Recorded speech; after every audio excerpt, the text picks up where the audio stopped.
Shalom. Hallelujah. भाई बहनों, प्रभु यीशु का नाम से मैं तुमको सबको स्वागत करता हूं। आज का विषय है spirit of adoption and what is the role of the holy spirit in the divine adoption.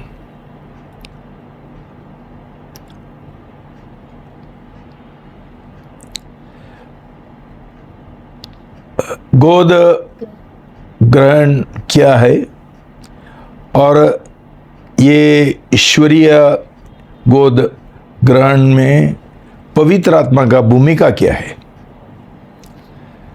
हम पढ़ेंगे प्रभु का वचन रोमी 8:14-17।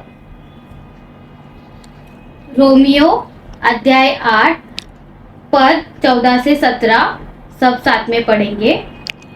क्योंकि वे सब जो परमेश्वर के आत्मा के द्वारा चलाए जाते हैं वे परमेश्वर के संतान हैं। तुमने गुलामी का आत्मा नहीं पाया है कि फिर भयभीत हो, परंतु पुत्रों के समान गोद ग्रहण का आत्मा पाया है, जिससे हम हे अब्बा हे पिता कहकर पुकारते हैं। आत्मा स्वयं हमारी आत्मा के साथ मिलकर साक्षी देता है कि हम परमेश्वर की संतान हैं।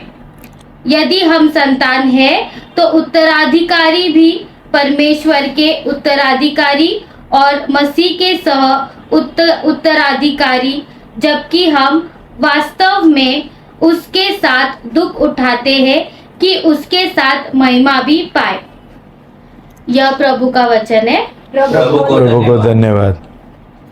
आइए हम सब मिलकर इस समय प्रार्थना करेंगे, प्रभु को धन्यवाद देंगे और सच में प्रभु का वचन आज हमें छुए। हम सब मिलकर प्रार्थना करेंगे। हालेलुया। प्रभु यीशु को धन्यवाद देते। प्रभु यीशु, प्रभु धन्यवाद प्रभु, आपने हम सबको यहाँ पर इकट्ठा किया। खासकर प्रभु यीशु आज का ये उपस्थिति में प्रभु मैं पिताजी को आपके हवाले करती हूँ। प्रभु आपका अभिषेक उनके ऊपर उंडेल ना प्रभु यीशु, वो जो बोलेंगे प्रभु, आज जो सिखाने जा रहे प्रभु, ये सब आपका सच्चाई प्रभु एक एक जन के हृदय को छीदे प्रभु और उनका उद्धार हो जाए प्रभु। और सच में पवित्र आत्मा का भूख और पवित्र आत्मा का जो भूमिका है वो हम समझे प्रभु, और उसका भूख और प्यास हमको देना प्रभु। आप ऐसा करते हैं, इसीलिए धन्यवाद। ये प्रार्थना प्रभु यीशु आपके नाम से करते हैं, आमीन। शालोम। हालेलुया। भाई बहनों, पहला सवाल ये है कि परमेश्वर ने क्यों सोचा गोद लेने के लिए, ताकि मनुष्य उसका परमेश्वर का पुत्र बन सके। देखिए, परमेश्वर ने एक बहुत महान एक प्लान, एक योजना बनाया है। परमेश्वर एक परिवार का परमेश्वर है। पिता परमेश्वर, परमेश्वर का पुत्र और पवित्र आत्मा एक पवित्र परिवार है स्वर्ग में। और उसने सोचा कि ये आत्मिक परिवार में और लोगों को वो जुड़ाएगा, और इसके लिए परमेश्वर ने मनुष्य को रचाया, आदम और हवा को, और उसके अंदर उसका श्वास डाला, उसका ईश्वरी जीवन डाला। उसका पहले परमेश्वर ने स्वर्गदूतों को बनाया था,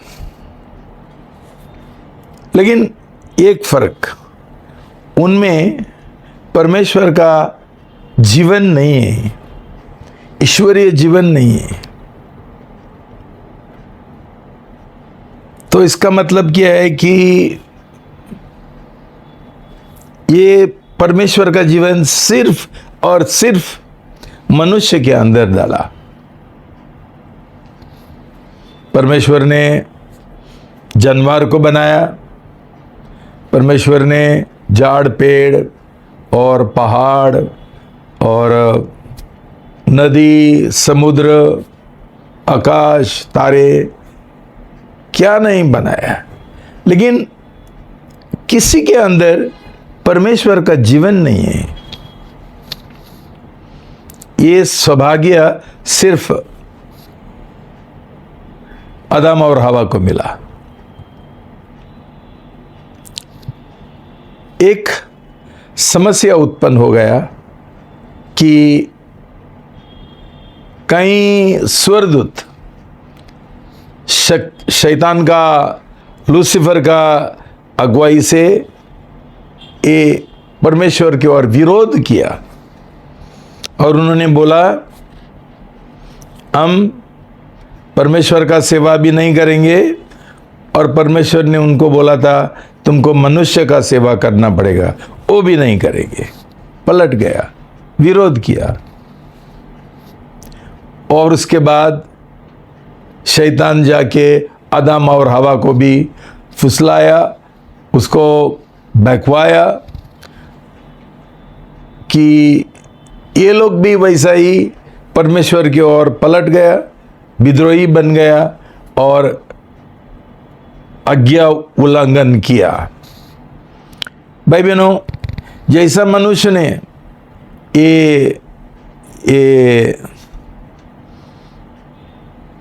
ये पाप किया, तभी क्या हुआ?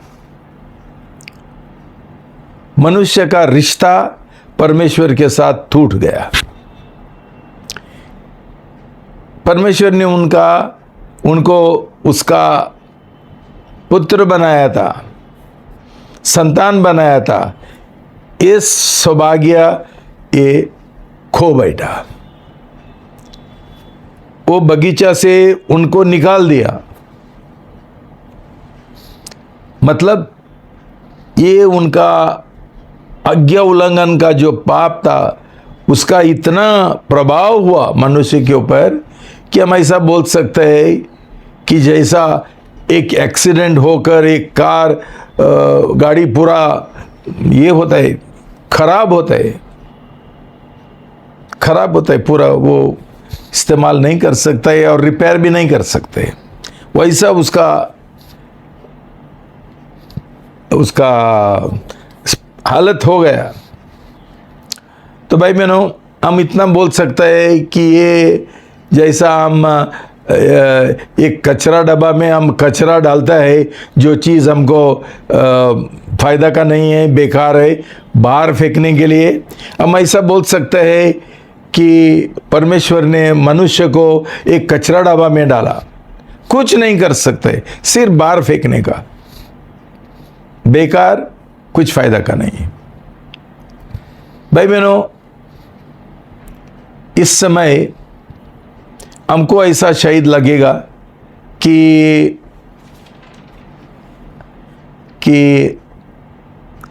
परमेश्वर का महान योजना फेल हो गया, वो हार पाया, लेकिन ये सही नहीं है भाई बहनों। क्यों? एफेसी 1 और उसमें 3 से 5, इफिसियों 1 3 से 7 पढ़ेंगे। हमारे प्रभु यीशु मसीह का पिता परमेश्वर धन्य हो, जिसने हमें मसीह में स्वर्गीय स्थानों में सब प्रकार की आत्मिक आशीषों से आशीषित किया है।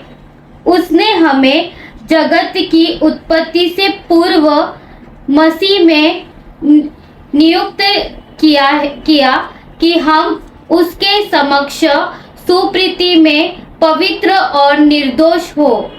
उसने हमें अपनी इच्छा के भले अभिप्राय के अनुसार पहले से ही अपने लिए यीशु मसीह के द्वारा गोद ग्रहण का पुत्र होने के लिए ठहराया, कि उसके उस अनुग्रह की महिमा की स्तुति हो जिसे उसने हमें उस अति प्रिय में सेंतमेंत दिया, हमें उसमें उसके लहू के द्वारा छुटकारा अर्थात हमारे अपराधों की क्षमा उसके अनुग्रह के धन के अनुसार मिली है। ओके भाई बहनों, स्पष्ट यहां लिखा है कि परमेश्वर ने संसार का उत्पत्ति से पहले ये योजना बनाया था। ऐसा कैसा? क्यों हमारा परमेश्वर सिर्फ सर्वशक्तिमान नहीं है, सर्वबुद्धिमान है और सब ज्ञानी है, उसको सब कुछ मालूम है A to Z, शुरुआत से अंत तक। तो परमेश्वर पहले ही से ही जानता था, शैतान को, स्वर्गदूतों को बनाने से पहले और आदम और हवा को बनाने से पहले कि ये लोग ये पाप करेंगे और उसका प्लान फेल हो जाएगा।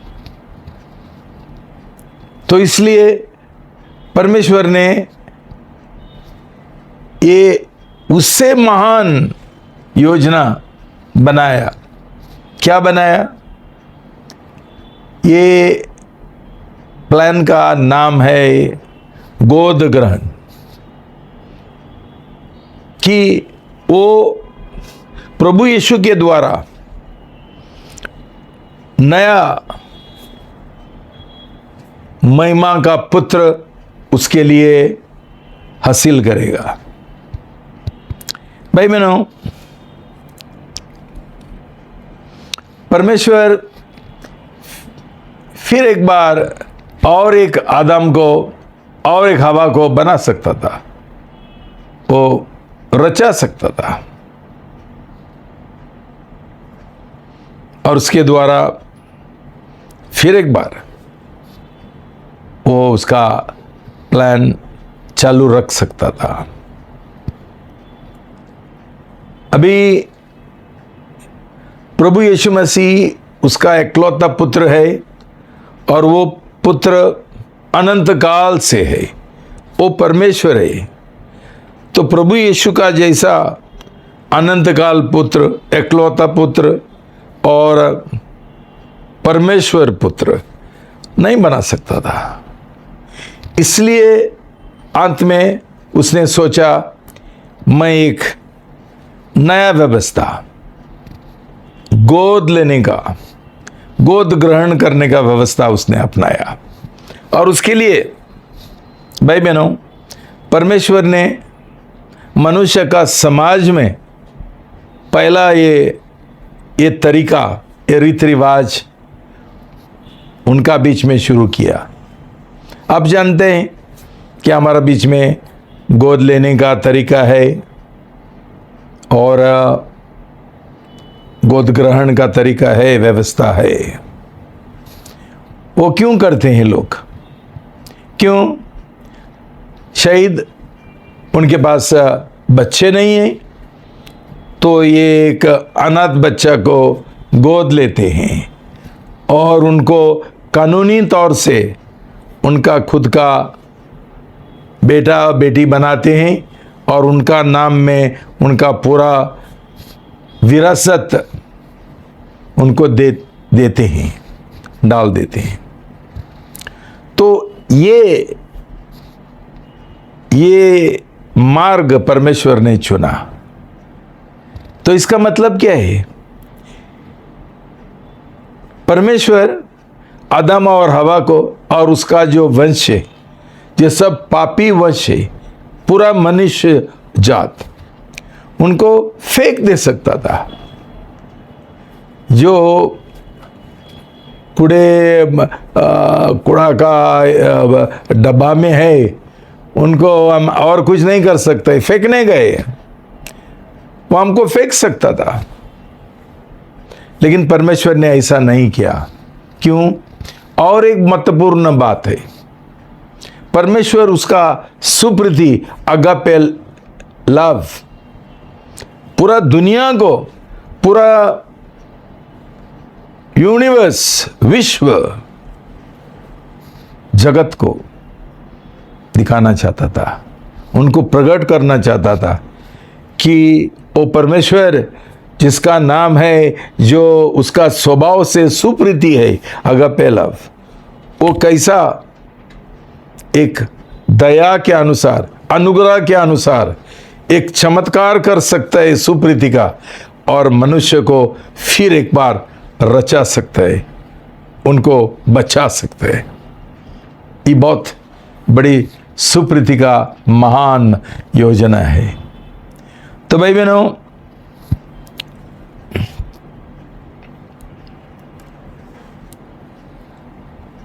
पवित्र आत्मा का नाम बहुत महत्वपूर्ण नाम है।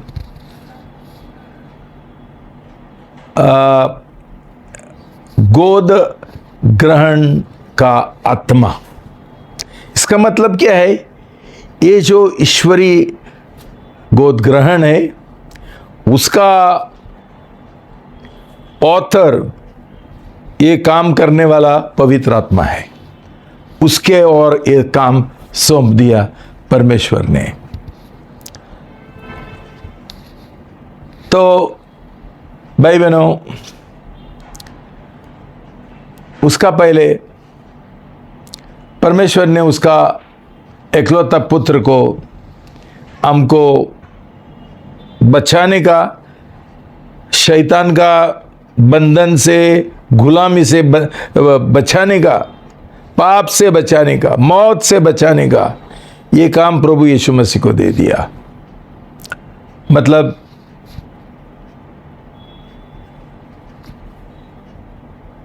प्रभु का वचन बोलता है कि पाप का मजदूरी है मौत। तो ये मौत मनुष्य ने उठाना मांगता था, लेकिन मनुष्य के पास ये नहीं होता था। क्यों? मनुष्य पापी है और उसका मौत का कुछ मतलब नहीं है। तो भाई बहनों, परमेश्वर ने उसका एकलौता पुत्र को भेजा ये दुनिया में, मनुष्य का उसने धारण किया, रूप धारण किया, और उसने मनुष्य जात का पूरा पाप उसने अपनाया, उसके ऊपर ले लिया, और वो मनुष्य का एक प्रतिनिधि बन गया। तो हमारा नाम से, हमारा जगह पर उसने ये मौत पाया, हमारा पाप का दाम चुकाने के लिए। तो भाई बहनों, ऐसा करके परमेश्वर ने ये योजना के अनुसार के द्वारा मनुष्य को उसने शैतान का बंधन से छुड़ाया, पाप का ये दिया, क्षमा किया।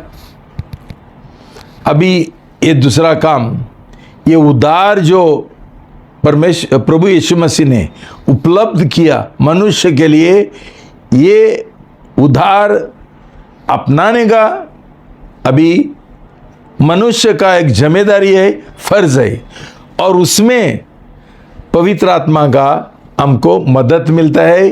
क्यों? ये उसका काम है, ये उसका भूमिका है। तो भाई बहनों, पवित्र आत्मा का ये भूमिका हमारा उद्धार होने से पहले शुरू होता है।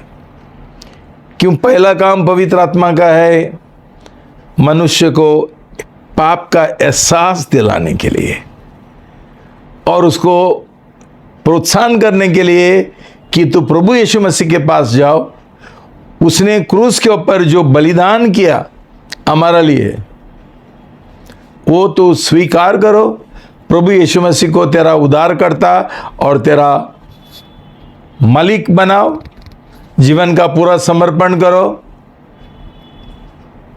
उसका मौत के ऊपर, पुनरुत्थान के ऊपर विश्वास करो, प्रभु यीशु मसीह को अपना दिल में ग्रहण करो और वैसा करके उद्धार पाते हैं।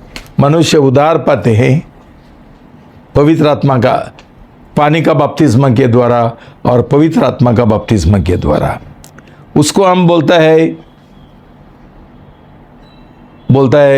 पुनर्जनन, और वो हमको मिलता है यूहन्ना 3:3 और 5-6-7। यूहन्ना अध्याय 3 पद 3 और पद 5-7 पढ़ेंगे। यीशु ने उत्तर देते हुए उससे कहा, मैं तुमसे सच सच कहता हूँ कि जब तक कोई नया जन्म न ले वह परमेश्वर का राज्य नहीं देख सकता।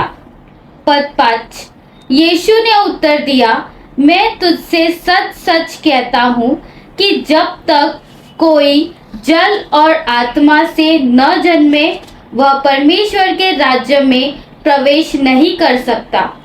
जो शरीर से जन्मा है वह शरीर है और जो आत्मा से जन्मा है वह आत्मा है।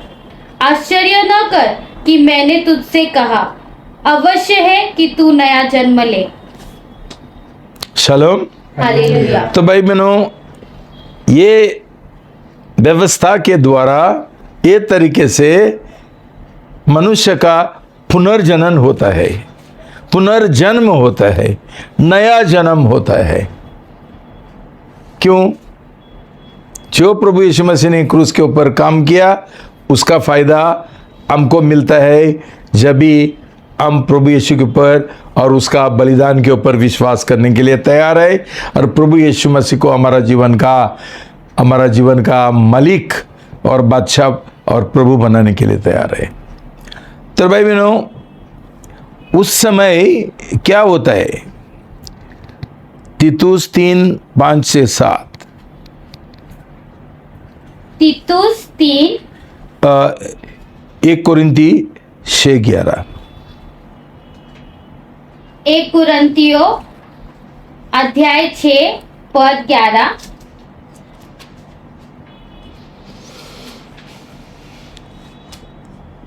और तुम में से कुछ ऐसे ही थे, परंतु तुम अब प्रभु यीशु मसीह के नाम में और हमारे परमेश्वर के आत्मा के द्वारा धोए गए, पवित्र किए गए और नीतिमान ठहराए गए।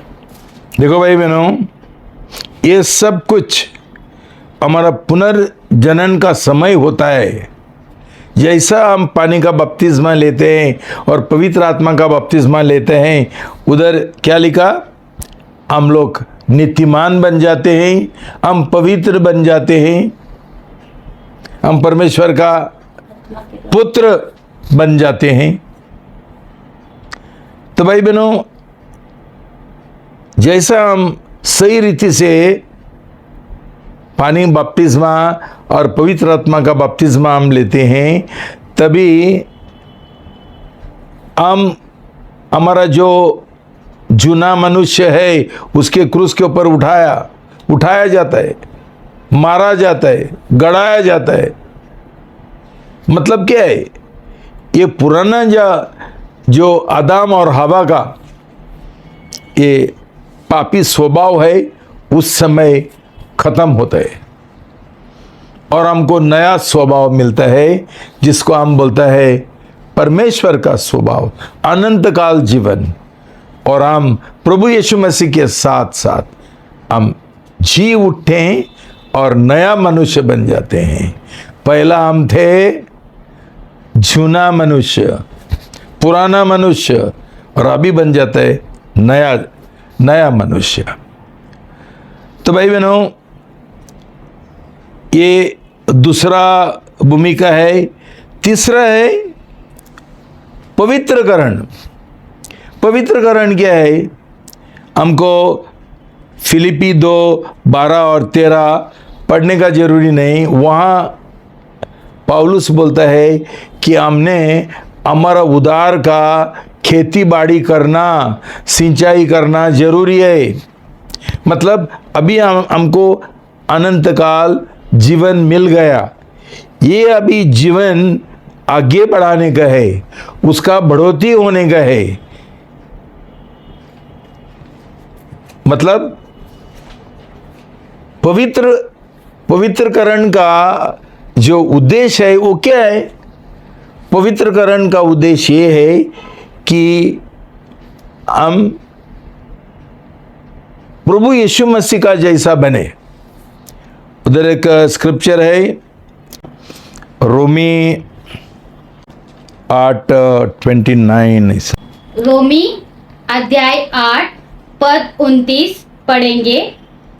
क्योंकि जिनके विषय में उसे पूर्व ज्ञान था, उसने उन्हें पहले से ठहराया भी कि वे उसके पुत्र के स्वरूप में हो जाए, जिससे कि वह बहुत से भाइयों में पहलौठा ठहरे। भाई बहनों, हमने समझना चाहिए कि प्रभु यीशु हमारा एक नमूना है। हम कैसा बनना है? प्रभु यीशु का जैसा। वो हमारा आगे गया हमको मार्ग दिखाने के लिए। जो मनुष्य बनना मांगता था नहीं बना, आदम ने पाप किया। अभी प्रभु यीशु के द्वारा परमेश्वर हमको प्रकट करता है उसको कैसा मनुष्य चाहिए, उसका जो पुत्र बनना है वो कैसा बनना है, वो प्रभु यीशु का समान बनना है। तो पवित्र आत्मा ने पहला काम पवित्रकरण का प्रभु यीशु का जीवन में किया। देखो, प्रभु यीशु परमेश्वर है और परमेश्वर होते हुए उसको पवित्र बनाने का कोई जरूरी नहीं है। लेकिन अभी प्रभु यीशु मसीह मनुष्य बन गए हमारा जैसा, वो हिसाब से उसने पवित्र बनना है जैसा परमेश्वर पवित्र है। देखो भाई बहनों, परमेश्वर का वचन बोलता है, प्रभु ने बोला कि पिता परमेश्वर को किसी ने देखा नहीं, परमेश्वर को किसी ने देखा नहीं, मैंने देखा और इसलिए मैं स्वर्ग से यहाँ आया तुमको मेरा पिता के बारे में बताने के लिए। वो कैसा है। और एक बार उसने प्रभु यीशु मसीह ने बोला फिलिप को जवाब देते हुए, जिसने मुझे देखा उसने पिताजी को देखा। मतलब प्रभु यीशु और पिता का स्वरूप समानता एक ही है।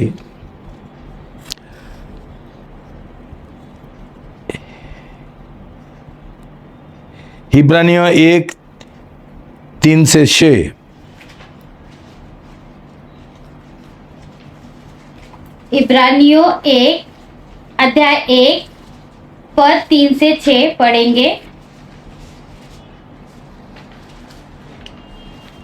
वह उसकी महिमा का प्रकाश और उसके तत्व का प्रतिरूप है तथा अपने सामर्थ्य के वचन। उसका मतलब किसका?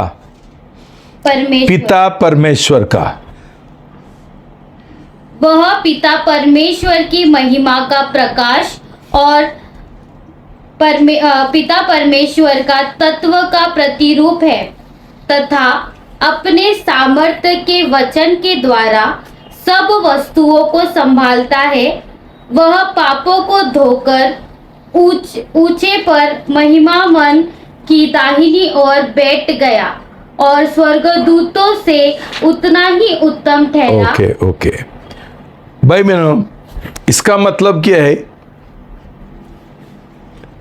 परमेश्वर ने पुराना करार में लिखा था, लेविटिकस 11:44। दैव व्यवस्था अध्याय 11 पद 44।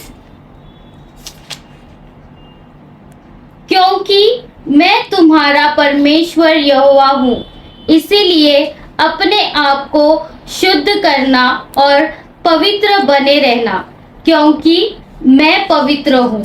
अतः तुम भूमि पर के किसी भी रेंगने वाले जंतु के द्वारा अपने आप को अशुद्ध न करना। देखो भाई बहनों, पुराना करार में परमेश्वर ने बोला पवित्र बनो जैसा मैं पवित्र हूं, लेकिन पिता परमेश्वर कैसा पवित्र है किसी को ही मालूम नहीं है।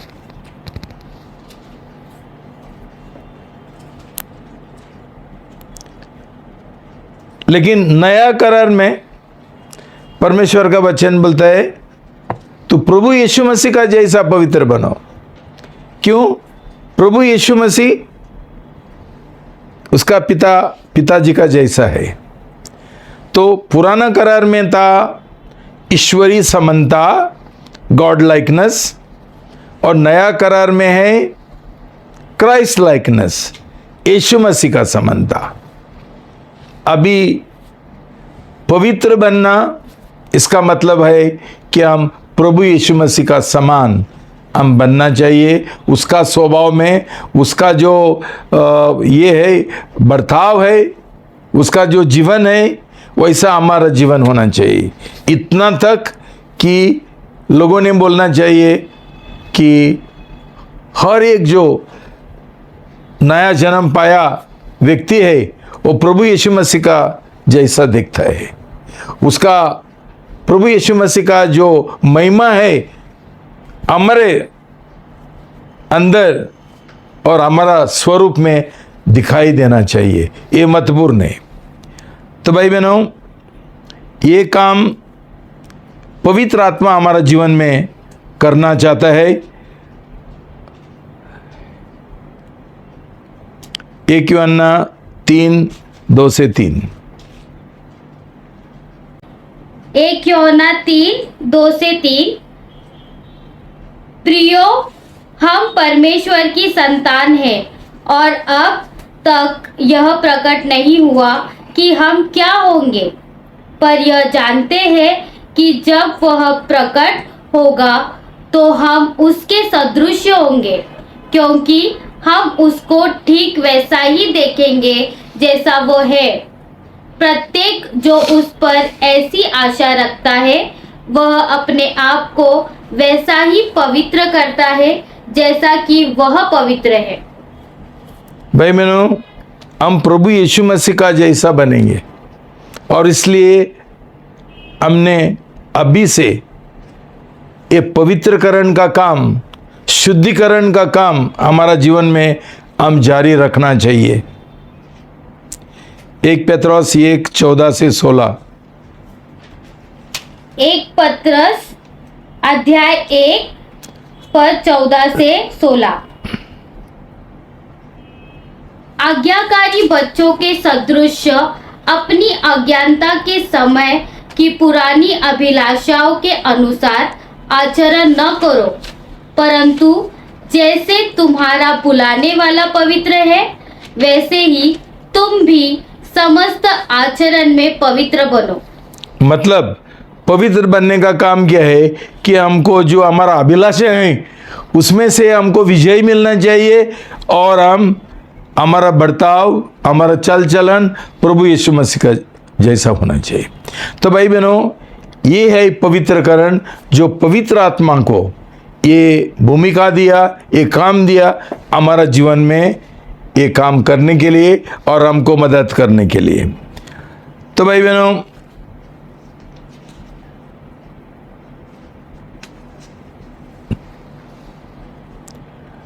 परमेश्वर प्रभु यीशु मसीह अभी हमारा भाई बन जाता है। क्यों? वो भी परमेश्वर का पुत्र है, हम भी परमेश्वर का पुत्र है। वो अनंत काल से है, हम गोद ग्रहण के द्वारा है। इब्रानी 2:11-12। इब्रानियों अध्याय 2 पद 11 और 12। क्योंकि पवित्र करने वाला और पवित्र होने वाले सब एक ही मूल से है। इसी कारण वह उन्हें भाई कहने से नहीं लजाता। वह कहता है, मैं अपने भाइयों में तेरे नाम का प्रचार करूंगा, सभा के बीच में मैं तेरे नाम की स्तुति गाऊंगा। तो भाई बहनों, वो हमारा भाई है और हम उसका जैसा देखना चाहिए, जैसा हमारा बड़ा भाई प्रभु यीशु मसीह उसका पिताजी का जैसा दिखता है। देखो, पिताजी हमेशा खुश होता है जब भी उसका बच्चे उसका जैसा दिखता है। हम ये जानते हैं, आत्मिक तौर से भी हमारा पिताजी, स्वर्गीय पिताजी चाहता है कि हम प्रभु यीशु मसीह का जैसा बने। और इसलिए 1 कुरिन्ती 11:1 और 2, 1 कुरिन्थियों अध्याय 11 पद 1 और 2, जैसा मैं मसीह का अनुकरण करता हूँ वैसा ही तुम भी मेरा अनुकरण करो। मैं तुम्हारी प्रशंसा करता हूँ क्योंकि तुम सब बातों में मुझे स्मरण करते हो और परंपराओं का पालन। ओके भाई बहनों, पौलुस क्या बोलता है? मैं प्रभु यीशु मसीह का अनुकरण करता हूं, तुम मेरा करो, तुम मेरा अनुकरण करो। इसका मतलब क्या है? हर एक मसीह, हर एक विश्वासी, हर एक नया जन्म पाया हुआ मनुष्य, उसने प्रभु यीशु मसीह का अनुकरण करना है और दूसरों लोगों को बोलना है, तुम मेरा अनुकरण करो। मैं प्रभु यीशु का जैसा दिखता हूं। पौलुस प्रभु यीशु का जैसा दिखता था। जैसा हम सुसमाचार प्रचार करने के लिए जाते हैं, भाई बहनों, हम ऐसा बोल सकते हैं क्या? तुम मेरा अनुकरण करो। हम प्रभु यीशु के बारे में बहुत सारा कुछ बोलेंगे, लेकिन ये प्रभु यीशु मसीह का जो स्वभाव है वो हमारे अंदर नहीं है। हम क्या सुसमाचार प्रचार करेंगे? कि ये बोलना आवश्यक है, जैसा मैं प्रभु यीशु मसीह का अनुकरण करता हूं, तुम मेरा अनुकरण करो। भाई बहनों, ये दुख की बात है कि हम उससे, ये बात से बहुत दूर है कि हमारा जीवन में शायद नया जन्म भी नहीं हुआ, पुनर्जन्म भी नहीं हुआ और हमारा पवित्रकरण का काम भी चालू नहीं है। तो ये बात हमने मनन करना है और प्रार्थना करना है। उसके बाद तीसरा काम पवित्र आत्मा का है,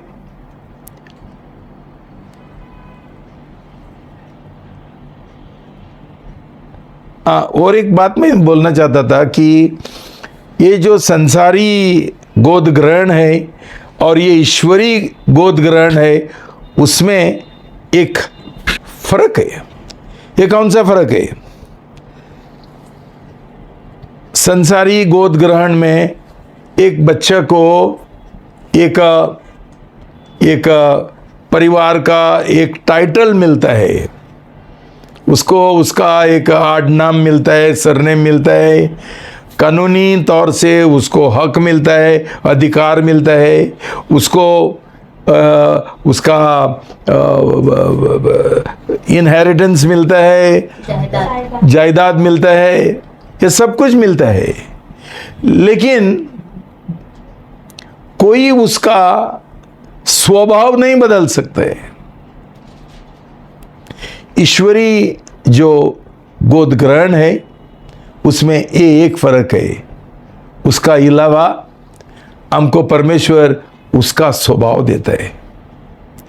देखो भाई बहनों, समझो किसी ने एक सड़क का बच्चे को 5 साल का बच्चे को 7 साल उसने गोद लिया, मतलब उसका हिसाब से उसको कोई मांगता था उसका बिजनेस चलाने के लिए, तो वो उसको अच्छा एजुकेशन देता है, वो MBA करता है। किधर का? सड़क का बच्चा, गरीब बच्चा गोद लेता है और उसको उसका बेटा बनाता है, उसको अच्छा एजुकेशन देता है। लेकिन उसने उसको एक चीज़ नहीं दे सकता है, उसका स्वभाव नहीं बदल सकता है। वो बाद में क्या हो जाएगा, चोर हो जाएगा, ड्रग्स लेगा, दारू पिएगा, ये सब कुछ नहीं कर सकते, नहीं बदल सकते। लेकिन ईश्वरीय जो गोद ग्रहण है उसमें परमेश्वर हमको उसका ईश्वरीय स्वभाव देता है, हमको उसका जैसा करता है। प्रभु यीशु मसीह का स्वभाव जो है उसका जैसा हमारा ये होता है। ये एक बहुत महत्वपूर्ण फर्क है। और चौथा काम है महिमाकरण, ग्लोरिफिकेशन, महिमा मदन। उधर हम पढ़ेंगे 2 कुरिन्ती 3:18। 2 कुरिन्तियों अध्याय 3 पद 18।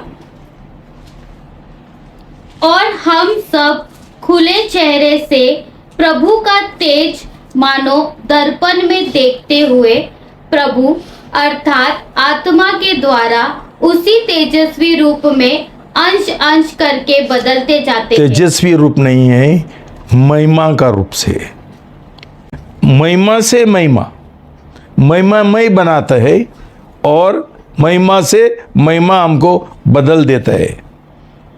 पढ़ो फिर एक बार। 2 कुरिन्तियों अध्याय 3 पद 18। और हम सब खुले चेहरे से प्रभु का महिमा मानो दर्पण में देखते हुए प्रभु अर्थात आत्मा के द्वारा उसी महिमा का रूप में अंश अंश करके बदलते जाते हैं। ओके, रोमी 8:30। रोमियो अध्याय 8 पद 30।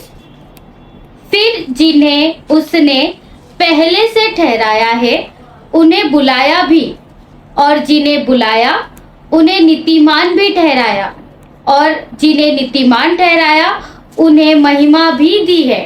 ये मैंने तुमको सिखाया कि हमारा महिमाकरण भी जब भी हम बपतिस्मा लेता है तभी शुरू होता है, जब भी पवित्र आत्मा का बपतिस्मा मिलता है तभी शुरू होता है, और ये चालू रहता है महिमा से महिमा तक, आगे अंश अंश के हम बढ़ते रहते हैं।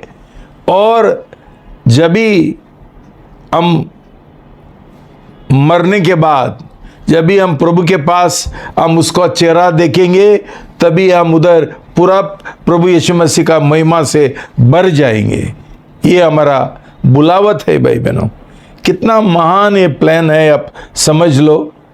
और क्यों हम ये कचरा डब्बा में जिएंगे, जब भी परमेश्वर खुद हमको कचरा डब्बे से निकल के हमको उसका पुत्र बनाना चाहता है। आज लोगों को नया जन्म पाने का इच्छा भी नहीं है।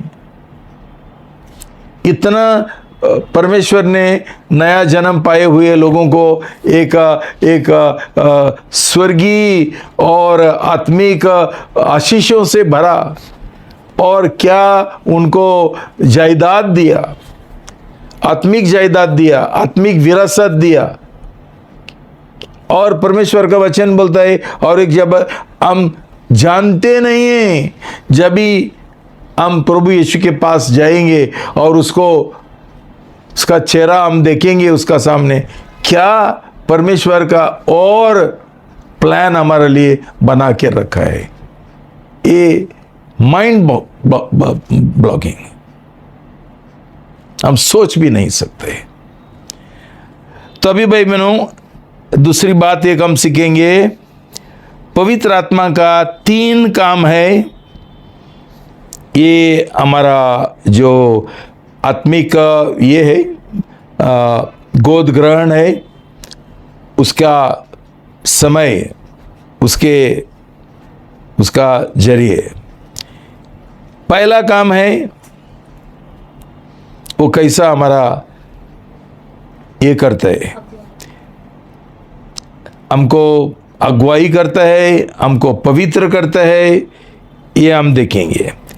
तो पहला काम है महत्वपूर्ण कि वो हमको अगुवाई करता है। रोमी 8:14। रोमियो अध्याय 8 पद 14, क्योंकि वे सब जो परमेश्वर के आत्मा के द्वारा अगुवाई से चलाए जाते हैं वे परमेश्वर के संतान हैं। देखो भाई बहनों, हम सचमुच हमारा नया जन्म हुआ और परमेश्वर का हम संतान बन गया, तो ऐसा लोग पवित्र आत्मा का अगुवाई लेंगे। क्यों? उन्होंने एक करार किया प्रभु यीशु के साथ कि हम हमारा जीवन का समर्पण किया, हम उसका आज्ञा पालन करेंगे, उसका वचन का, उसका जो आज्ञा है उसका, और हमारा इच्छा का भी हमने समर्पण किया। हम प्रभु यीशु मसीह का प्रेम गुलाम बन गया। हमारा इच्छा नहीं है, हम परमेश्वर का इच्छा कर। कैसा करेंगे? पवित्र आत्मा हमको अगुवाई करता है क्या करने का, क्या नहीं करने का। भाई बहनों, मुझे बहुत दुख होता है, आज ऑलमोस्ट एवरीवन, सब लोग दुख होता है कि उनको जीवन में पवित्र आत्मा का अगुवाई नहीं है। शायद ऐसा मसीह जो लोग है, ये धार्मिक लोग है और दुनियादारी लोग है, नामदारी है, ऐसा ही बपतिस्मा लिया, उनको ये गलत पास्टर लोगों ने कुछ सिखाया नहीं, उनको दशमांश मिलने के लिए जल्दी जल्दी उनका भर्ती किया। बोलता है पास्टर जॉब मेंडिस का बपतिस्मा तुमको मिलेगा भी नहीं, हम लोग देंगे। तुम क्या देते हैं? तुम झूठा बपतिस्मा देता है लोगों को और उनका जीवन बर्बाद करते हैं। ये समझ लो कि कुछ फ़ायदा नहीं है। ऐसा 2 पैसा का जो ये है, क्या बोलते हैं, क्लब्स है और ये बड़ा पाँव का अड्डा है। भाई बहनों, ये गलत, इसमें जाके कुछ फ़ायदा नहीं है। परमेश्वर का जो पवित्रकरण का जो एक ये है, एक उसका प्लान है, वो हमारा जीवन में कभी नहीं होगा। हम ऐसा ही जाएंगे आएंगे। तो इसलिए पवित्र आत्मा हमको 2 तरीके से अगुवाई करता है। एक है बाहरी तौर से प्रभु का वचन के, परमेश्वर का वचन के द्वारा। साम 119 133a, भजन संहिता 119 का 133 भाग अ, तू अपने वचन पर मेरे कदम स्थिर कर।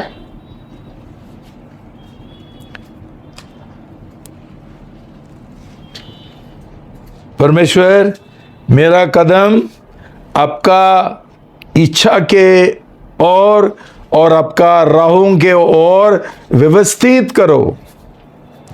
Order my steps according to your word. ये काम वचन के द्वारा होता है। 119 17 से 19। भजन संहिता 119 17 से 19। अपने गुलाम पर उपकार कर कि मैं जीवित रहूं और तेरे वचन पर चलूं। मेरी आंखें खोल दे कि मैं तेरी नियम शास्त्र की अद्भुत बातें देख सकूं। मैं पृथ्वी पर परदेशी हूँ, अपनी आज्ञाओं को मुझसे न छिपा। देखो भाई बहनों, पवित्र आत्मा हमको वचन के द्वारा अगुवाई करता है, तो इसका मतलब है अब प्रभु का वचन पढ़ना है ना। हम 15 साल बोलेंगे मुझे पढ़ने के लिए नहीं आता है, हम प्रभु का शिष्य कैसा बनेंगे? हमारा नया जन्म कैसा होगा? हम पवित्र कैसा बनेंगे? हमको कोई इच्छा ही नहीं है पढ़ने के लिए, सीखने को। तो पहला हम पढ़ने जानना चाहिए प्रभु का वचन। उसके ऊपर बाद में हम मनन करने गए, वो पाठ करने गए, हमारा दिमाग में वो जमा के रखने गए। उसके बाद दूसरा उसका तरीका है हमको अगुवाई करने का भीतरी तौर से पवित्रकरण के द्वारा। देखो भाई बहनों, वो हमको जुल्म नहीं करते, जबरदस्ती नहीं करते। वो हमारा जो इच्छा है, जो परमेश्वर ने हमको दिया है और आज़ादी हमको दी है, तुझे चाहिए तो तू मेरा प्रेम करो, तेरा इच्छा से, जबरदस्ती से नहीं है। तो इसलिए पवित्र आत्मा हमको अंदर से एक अगुवाई करता है। कैसा? 119:33-38 भजन संहिता 119 का 33 और 38। हे यहोवा, मुझे अपनी विधियों का मार्ग दिखा, तब मैं अंत तक उस पर चलूंगा। मुझे समझ दे कि मैं तेरी नियम शास्त्र पर ध्यान दूं और संपूर्ण दिल से उस पर चलूं। मुझे अपनी आज्ञाओं के पथ पर चला, क्योंकि मैं उससे प्रसन्न होता हूँ। मेरे दिल को अनुचित लाभ की ओर नहीं, वरन अपनी चेतावनियों की ओर लगा। मेरी आंखों को व्यर्थ वस्तुओं की ओर से फेर दे और अपने मार्गों में मुझे फिर से जिला। अपने वचन को अपने गुलाम के लिए पूरा कर, जिससे तेरा भय माना जाए। Psalm 143:10 भजन संहिता 143 पद 10। मुझे सिखा कि मैं तेरी इच्छा कैसे पूरी करूं। देखो भाई बहनों, अंदर से वो कभी करेगा जब भी हम प्रार्थना करेंगे। हम पवित्र आत्मा को बोलेंगे कि मैं जानता हूँ, क्यों मैं पढ़ाई किया वचन का, कि मैं ये तरीके से जीना है और सही रीति से जीना है, मेरा बर्ताव। तो हम ये जानने के बाद पवित्र आत्मा को हम प्रार्थना करते हैं, पवित्र आत्मा मुझे मदद करो आपका परमेश्वर का इच्छा के अनुसार चलने के लिए। जब भी हम ये अनुमति और आज़ादी पवित्र आत्मा को देता है, तो पवित्र आत्मा क्या करता है, हमारा जो इच्छा है वो परमेश्वर के और उसका वचन के अनुसार वो हमको झुकाता है। जो सही है परमेश्वर का इच्छा के अनुसार वो करने के लिए जबरदस्ती नहीं करता है। He makes us, causes us to be willing to do God's will. वो हमको क्या करता है, हमारा दिल तैयार करता है और हमको उसका इच्छा पूरी करने के लिए हमको लगाता है, हमको अच्छा से प्रोत्साहित करता है, हमको बढ़ावा देता है। तो भाई बहनों, ये भीतरी तौर से पवित्र आत्मा का काम है। अभी दूसरा काम है पवित्र आत्मा का कि वो हमको परमेश्वर तक पहुंचने के लिए और उसके साथ एक घनिष्ठ रिश्ता बनाने के लिए वो हमको मदद करता है, प्रोत्साहन करता है। हम पढ़ेंगे रोमी 8:15। रोमियो अध्याय 8 पद 15। तुमने गुलामी का आत्मा नहीं पाया है कि फिर भयभीत हो, परंतु पुत्रों के समान गोद ग्रहण का आत्मा पाया है, जिससे हम हे अब्बा, हे पिता कहकर पुकारते हैं। देखो भाई बहनों, अविश्वासी लोग, दूसरा जो धर्म है, ये लोग भगवान का डर से जी रहे हैं और इसलिए हर चीज जो कर रहे हैं वो भगवान को प्रसन्न करने के लिए। उनका कोई रिश्ता नहीं है, ये क्या भगवान का संतान नहीं है, तो उसको हर बार प्रसन्न करने का, उसको नारियल देने का और कुछ खाना देने का, पैसा देने का, वो हिसाब से है। पर प्रभु का वचन हमको बोलता है परमेश्वर ने हमको गुलाम का आत्मा नहीं दिया कि हम डर के साथ जिए। जब भी परमेश्वर ने हमको बपतिस्मा का समय उसने हमको उसका संतान बनाया, अभी हमारा रिश्ता एक पुत्र का, बेटा का, बेटी का है, तो हम कभी भी पवित्र आत्मा हमको एक ये देता है, क्या प्रोत्साहित करता है, हमको शक्ति देता है परमेश्वर को अब्बा पापा बोलने के लिए, अब्बा पिताजी बोलने के लिए। देखो भाई बहनों, हम ये समझना चाहिए कि पुराना करार में वैसा ही था। कोई परमेश्वर को देख नहीं सकता था, उसको छू नहीं सकता था। उसी समय वो मर जाता था, गिर पड़ता था। मूसा ने परमेश्वर का चेहरा नहीं देखा, वो आग को देखा। कोई जो ये करार का संदूक है, संदूक ना, संदूक, उसको कोई टच भी नहीं कर सकता था। सिर्फ जो परमेश्वर का याजक था वही वो उठा सकते थे। किसी ने ये किया, गड़बड़ किया, उधर ही मर गया, गिर पड़ा। तो भाई बहनों, अनअप्रोचेबल, कोई उसके पास नहीं जा सकता था पुराना करार में। लेकिन अभी परमेश्वर ने हमको ये सौभाग्य दिया कि जैसा प्रभु यीशु क्रूस के ऊपर उसने जान दिया, तभी मंदिर में जो एक पर्दा था जो उनको अलग करता था परमेश्वर से, वो फट गया। और इसका मतलब था कि अभी हम परमेश्वर के पास जा सकते हैं, मार्ग खुला कर दिया। तो भाई बहनों, हमारा नया जन्म हुआ है तो हम ये समझना चाहिए कि हम परमेश्वर का संतान है और हमारा पिताजी के साथ हमारा एक घनिष्ठ रिश्ता बना सकता है और पिताजी को हम अब्बा पापा पिताजी बोल सकते हैं। तो भाई बहनों, तीसरा काम पवित्र आत्मा का है एक आश्वासन देने का काम। वो आश्वासन का आत्मा है रोमी 8:16 से 17। रोमियो अध्याय 8 पद 16-17। आत्मा स्वयं हमारी आत्मा के साथ मिलकर साक्षी देता है कि हम परमेश्वर की संतान है।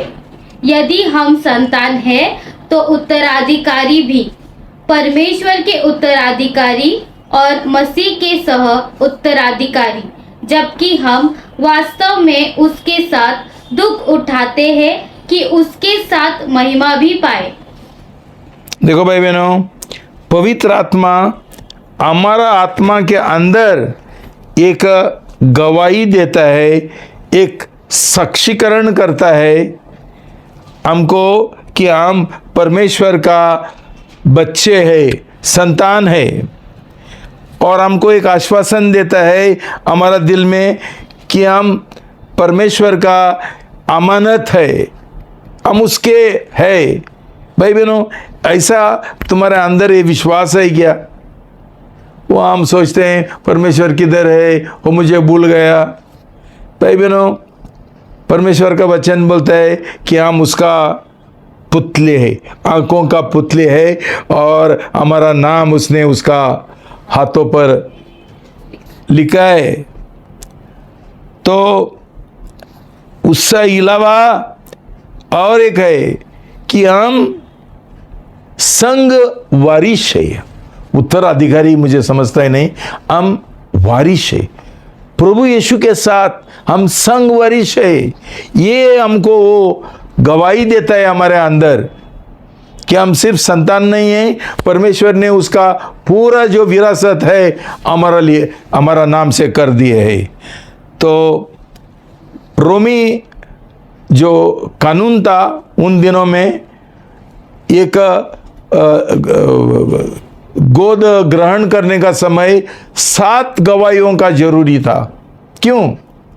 समझो कुछ गड़बड़ हो गया, पिताजी मर गया और उसके पास और बच्चे हैं, तो ये बच्चे ऑब्जेक्शन ले सकते हैं कि वो जो गोद ग्रहण किया वो सही हमारा भाई नहीं है, वो हमारा पिताजी का बेटा नहीं है। तो ऐसा एक चर्चा और गड़बड़ शुरू हो सकता है। तभी क्या है, 7 गवाह है, बोलेंगे नहीं हम देखा है, उसका पिताजी ने उसको ऐसा किया। और यही काम हमको 7 गवाहों का जरूरी नहीं है, एक ही गवाह काफ़ी है। पवित्र आत्मा ये गवाही देता है हमको कि हम सचमुच प्रभु यीशु के साथ साथ संगवरिष्ठ है। भाई बहनों, कितना बड़ा सौभाग्य और आशीर्वाद परमेश्वर हमको दे रहे, और ये हमको ये कुछ समझता ही भी नहीं और हम चाहते भी नहीं। क्यों? शैतान ने हमको उसका बंधन में रखा और हमारा आंखों का सामने एक पर्दा खड़ा किया कि हम कुछ नहीं समझते हैं, हम बिल्कुल आंधे हैं, ब्लाइंड है और ऐसा ही जी रहे। ये शैतान का काम है। हमको ये बंधन से पहला छुटकारा का जरूरी है भाई बहनों। तो भाई बहनों, एक बात लास्ट में मैं बोलना चाहता हूं, ये है 2 कुरिन्थियों अध्याय 6 पद 17 और 18 पढ़ेंगे। इसीलिए प्रभु कहता है, उनमें से निकलो और अलग हो जाओ, और जो कुछ अशुद्ध है उसे न छुओ, तो मैं तुम्हें ग्रहण करूंगा और मैं तुम्हारा पिता होऊंगा और तुम मेरे बेटे और बेटियां होंगे, सर्वशक्तिमान प्रभु यह कहता है। सर्वशक्तिमान परमेश्वर बोलता है। और क्या चाहिए? क्या है? ये हमारा पिता परमेश्वर का दिल है, उसका एक तमन्ना है कि वो हमारा स्वर्गीय पिताजी बनना चाहता है और हमको उसका संतान बनाना चाहता है। और उसके लिए उसने इतना सुविधा हमारे लिए दिया कि हम नाम भी नहीं बोल सकते हैं, पैसा देने का जरूरी नहीं, सब फ्री है प्रभु यीशु में। तो हम पहला प्रभु यीशु में होना चाहिए। भाई बहनों, आज प्रभु यीशु में कोई नहीं होना चाहता है। उनको संसार अच्छा लगता है, संसार का गंदगी अच्छा लगता है, संसार का जो गलत मार्ग है वो अच्छा लगता है। भाई बहनों, मतलब मनुष्य अभी भी वो कूड़ा का डब्बा में ही रहना चाहता है और मरना चाहता है। परमेश्वर हमको उधर से उठाना चाहता है और हमको नया बनाना चाहता है, नया रचना। लेकिन हमको नहीं चाहिए। क्यों? कि हमको संसार का प्रेम है, हमको पैसा का प्रेम है, हम संसारी बातों के पीछे जाना चाहते हैं। और प्रभु बोलता है अलग हो जाओ। ये एक महत्वपूर्ण ये है, कंडीशन है, शर्त है। तुम अलग हो जाएंगे, संसार से अलग हो जाएंगे और संसार का नफरत करेंगे और त्यागीकरण करेंगे, तो मैं तुम्हारा पिताजी बनने के लिए तैयार हूं और तुमको मेरा संतान। प्रभु यीशु मसीह का जैसा हम कोई सेकंड क्लास नहीं है, हम सेकंड क्लास नहीं है, हम प्रभु यीशु के साथ साथ उसका जैसा, हम उसका पुत्र है। भाई बहनों, ये समझने के लिए पवित्र आत्मा खुद हमारा आंखें खोल दे, हमको छुए और हमको ये बंधन से छुटकारा दे, हमको एक नया अंडरस्टैंडिंग, समझ दे और इच्छा दे हमको कि प्रभु मुझे ये चाहिए। पिता परमेश्वर आपने जो मुझे ये ऑफर किया, ये एक प्रस्ताव मेरे सामने रखा, मैं पूरा दिल से मानता हूँ और गले लगाना चाहता हूँ और मेरा जीवन में ये बड़ा काम करना। भाई बहनों, ये मेरा प्रार्थना है तुम्हारा सब लोगों के लिए कि ये कलीसिया में सब लोगों का गोद ग्रहण होने दो। सब लोगों का नया जन्म होने दो, सब लोगों का पुनर्जनन होने दो। और भाई बहनों, हम प्रभु यीशु का जैसा बने और लोगों के लिए हम नमूना बने कि एक सही मनुष्य कैसा होना चाहिए, प्रभु यीशु मसीह का जैसा। हम प्रभु यीशु मसीह का जैसा नहीं है तो हम मनुष्य नहीं हैं, हम जानवर हैं, हम शैतान हैं। तो ये हमको एक दिल होना चाहिए और ये हमारा प्रार्थना होना चाहिए। मैं प्रार्थना करता हूँ कि प्रभु हमारा प्रार्थना सुनेगा और हमको ऐसा बनाएगा और एक कलीसिया के ऊपर आशीर्वाद देगा और हम सब उसका क्या बनेंगे, परमेश्वर का आत्मिक परिवार बनेंगे। Shalom, God bless you. प्रार्थना करेंगे। पिता परमेश्वर, आपका महान योजना के लिए हम सिर झुकाते हैं प्रभु, आपको धन्यवाद देते हैं प्रभु, आपका महिमा करते हैं प्रभु। ये ऐसा कोई सोच भी नहीं सकता था परमेश्वर, लेकिन आपने सोचा। क्यों? आप एक सुप्रीति का परमेश्वर है, दिलदार परमेश्वर है, और अपने हमको ऐसा सुप्रीति से अपने हमको अपनाया, हमको बचाया, हमको शैतान का बंधन से छुड़ाया, पाप क्षमा किया और आपका पुत्र हमको बनाया और पवित्र आत्मा से हमको भर दिया, ताकि पवित्र आत्मा के द्वारा ये आपका महान जो योजना है वो पूरी हो। पिता परमेश्वर, प्रार्थना करते हैं हमको आपका पवित्र आत्मा से भर देना प्रभु, पवित्र आत्मा से उसका अगुवाई से चलने के लिए, जीने के लिए हमको मदद करो प्रभु। प्रभु हमारा जो जो कमजोरी है वो हटा दो प्रभु। हालेलुया। हमको संसार का नफरत करने के लिए और त्यागने के लिए आप लगाओ प्रभु, आप जोर करो प्रभु। हम हमारा इच्छा आपके हाथ में देते हैं प्रभु, हमारा इच्छा के अनुसार नहीं है, आपका प्लान के अनुसार होने दो हमारा जीवन में। हम आपका सही संतान बनना चाहता है, प्रभु यीशु मसीह का जैसा बनना चाहता है, और जो काम प्रभु यीशु का बाकी है, सुसमाचार का काम, ये करने के लिए आप हमको मदद करो पवित्र आत्मा का शक्ति के द्वारा। ये प्रार्थना प्रभु यीशु का नाम से करते हैं, आमीन।